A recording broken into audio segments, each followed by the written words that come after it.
Well, Mr. Speaker, I thank you, and I thank the chairman of the Resources Committee who has been most helpful in our endeavors in the West on the issues of private property and water rights and improving the health of our forests and diminishing wildfire through active forest management. And I want to thank him again for his legislation, and one that a number of us have shared in helping draft H.R. 1526, which has been part of our jobs package that we're again sending over to the Senate because they've done nothing in the area of improving forest health and management and stopping these horrible wildfires that we're all trying to deal with, because they're much more than just a budgeting issue, although that's important.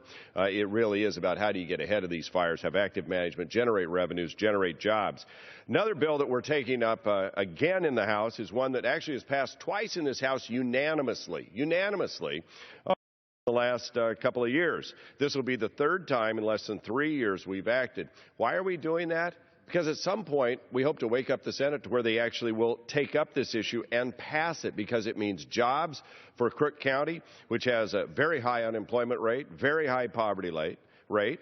It means better water quality for fish, because we change a designation on a dam that will allow the water to come out in a better way by adding hydro, renewable carbon-friendly hydropower can be generated off of this dam.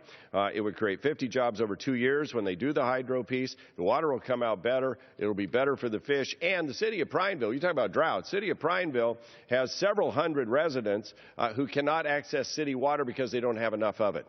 This legislation will free up 5,100 acre-feet of water that will take care of the city of Prineville for some time to come and allow them to actually take care of their citizens with city water. They'll pump it out downstream. Water will stay instream for, I think it's something like 20 miles from upriver from Bowman Dam. There's 80,000 acre-feet of water sitting unallocated in this reservoir. We take 5,100 acre-feet of it. City's going to pay the appropriate price, so there's no cost to the Treasury.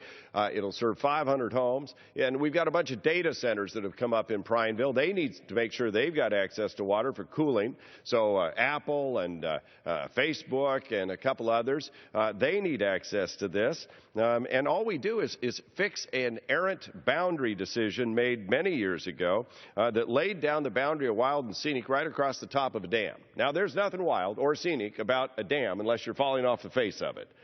This is just, it was temporary, and that's been decades ago. This moves it like a quarter mile downstream. Beyond that, there are benefits for Ochoco Irrigation District farmers to assure they'll continue to operate their family farms for generations to come.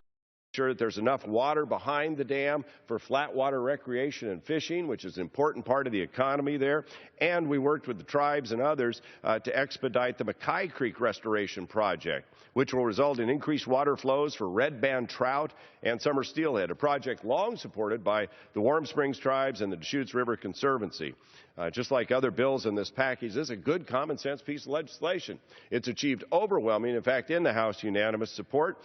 We look forward to working with the Senate, but it's hard to dance with yourself. It's just no fun. So we need a dance partner over in the Senate that will come to the table so we can take this years of work, pull it together in a package that can finally get to the president's desk.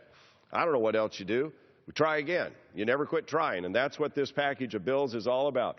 One more time before we leave town, trying to create jobs in America, do the right thing for the environment, and take care of problems at home. That's what this is about. We hope the Senate will finally take a look at these bills in a meaningful and thoughtful way and be able to come to the table with terms and work these things out. So I commend the chairman of the House Resources Committee for all his work over the years, but especially for the work he and I have done together to improve forest health, improve forest jobs, improve water quality, take care of these issues that are so important to the rural West. With that, Mr. Speaker, I yield back the balance of my time.